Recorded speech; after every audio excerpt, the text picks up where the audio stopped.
Tahun segini ada ilmuwan asal Italia yang lagi neliti dan ngebelah tubuh katak. Tapi terus pisau bedahnya nggak sengaja nyentuh saraf katak. Dan tiba-tiba kaki kodoknya gerak. Karena penasaran, Om Galvani naruh kaki itu di luar ruangan buat ngeliat apa yang bakal terjadi. Terus dia ngamatin, kaki kodok juga gerak-gerak tiap ada petir. Bener-bener sebuah misteri. Tapi sebenarnya apa yang terjadi?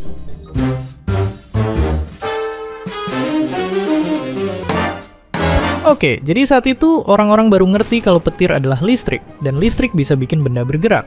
Nah, Om Galvani pun mulai ngira kalau gerakan kaki bangkai kodok tadi berhubungan sama listrik. Terus dia ngulang percobaannya lagi. Kaki kodok mati dipisahin dari tubuh, ditaruh di atas gantungan, terus saraf dan ototnya disambungin pakai logam kuningan. Dan hasilnya, kaki si kodok gerak-gerak sendiri. Sang ilmuwan pun nyimpulin kalau tubuh hewan ngandung listrik dan gerakan kaki kodok berasal dari listrik hewan. Kesimpulan Om Galvani ini bikin heboh dunia sains. Tapi ada juga orang-orang yang nggak setuju. Salah satunya om-om satu ini, yang namanya mungkin sering kalian dengar di buku-buku pelajaran.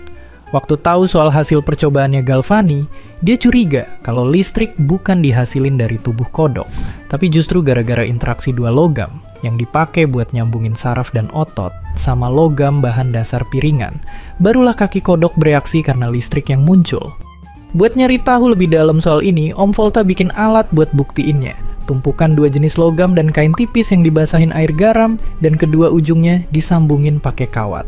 Nah, karena zaman itu belum ada alat buat ngukur listrik, dia ngelakuin cara gila buat ngecek apakah alatnya bisa ngehasilin listrik, yaitu nyentuh ujung kawatnya ke tangan, lidah, bahkan matanya sendiri. Sungguh, dedikasi yang luar biasa.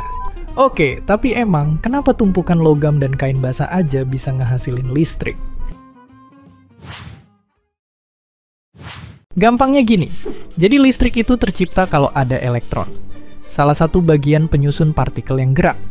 Nah, di dalam logam juga ada elektron. Tapi tiap logam punya sifat yang beda. Ada yang suka ngelepas elektron, ada yang lebih suka narik. Nah, Om Volta ngegunain dua macam logam ini di alatnya. Sedangkan kain yang dibasahin pakai air garam jadi semacam jembatan buat elektron gerak biar jumlahnya di kedua logam seimbang. Temuan Om Volta ini adalah cikal bakal baterai pertama di dunia. Dan jadi fondasi buat lahirnya teori-teori listrik yang makin maju, sampai akhirnya muncul alat-alat elektronik yang kita pakai sehari-hari. Tapi meski begitu, sebenarnya di masa depan kita juga akhirnya tahu kalau Galvani nggak sepenuhnya salah. Soalnya tubuh makhluk hidup emang punya listrik. Ya, sains selalu berkembang. Kadang suatu teori baru bisa dibuktiin ratusan tahun setelah dia muncul. Nah, zaman sekarang kita bisa akses listrik lewat kabel. Mirip-mirip juga sama internet. Dunia digital kita bisa ada karena untayan ribuan kilo kabel internet. Tapi masalahnya, ada orang-orang yang suka iseng motong kabel internet. Padahal putusnya koneksi internet bisa lumpuhin perdagangan online, ganggu sistem perbankan, dan bikin kerugian sampai miliaran rupiah. Jadi ya, kalau kalian lihat kabel internet, jangan coba-coba iseng dipotong.